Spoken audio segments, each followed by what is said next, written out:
আসসালামু আলাইকুম। আছি আমি ভূতের মোড় সিরাজগঞ্জে, চোহালি থানায়। তো থেমে যাচ্ছে না নদী ভাঙ্গন, মানুষ হয়ে গেছে অকুল, মানুষের ঘর বাড়ি ভেঙে ভেঙে যাচ্ছে। এই যে ভূতের মোড়, এখানে শুধু মাটি ভেঙে যাচ্ছে, দেখেন কত বড় বড় চাপ পড়ছে। এখানে অনেক ব্লক ফালানো হচ্ছে, কিছুতেই থেমে থাকছে না, শুধু ভাঙার তালে আছে।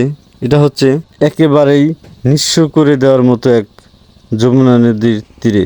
এই ভূতের মোড়ে শুধু মাটি কিভাবে দেখেন ভেঙে যাচ্ছে, অনেক বিশাল বিশাল বড় বড় চাপ ভেঙে একেবারেই নদীতে মিশে যাচ্ছে আর চলে যাচ্ছে মানুষের বাড়িঘর। তাদের সাথে কথা বলেছি, তারা বলছে যে আমাদের এই ভাঙাটা আর থামতেছে না, এত কিছু করতেছে, ভাঙা থামতেছে না। আর বস্তা ভরে ভরে এই নদী ভাঙাটা বন্ধ করার জন্য কতই না চেষ্টা চালাচ্ছে তারা। আর এখানে কিছুই করার নাই। যদি এইভাবে বস্তাগুলো না দিয়ে, যদি এই যখন পানি না থাকে তখন যদি একেবারে ঢালাই করে নেওয়া হয়, তবে মনে হয় ভাঙবে না আর।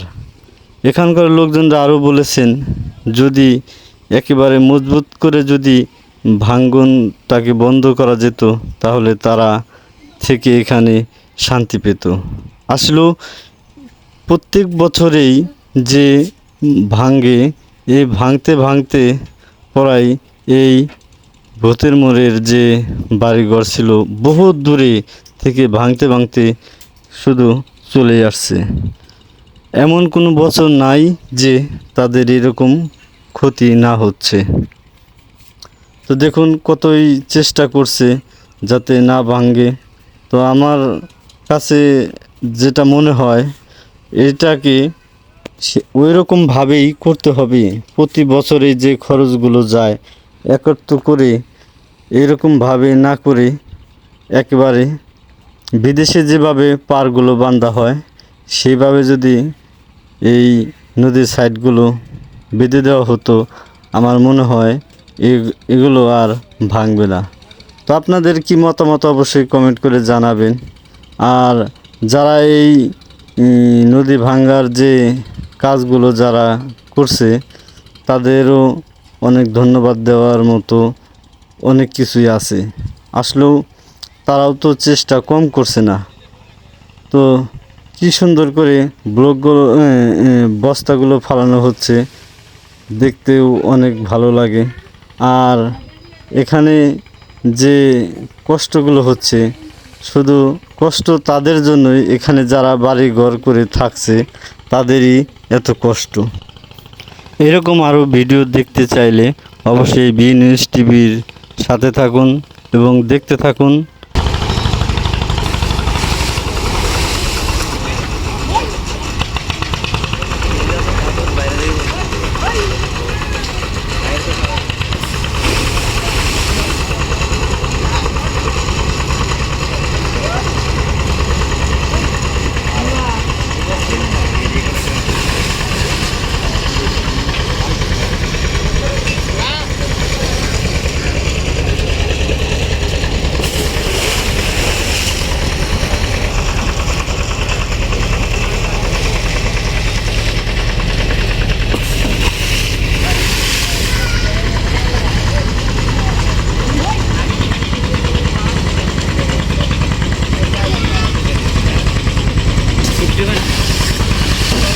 ini cuma di umur lebih. Aku dah. Satu kali kelabur lah. Sampai kamu lagi. Tidak, tidak. Jauh. Paling lepas ya.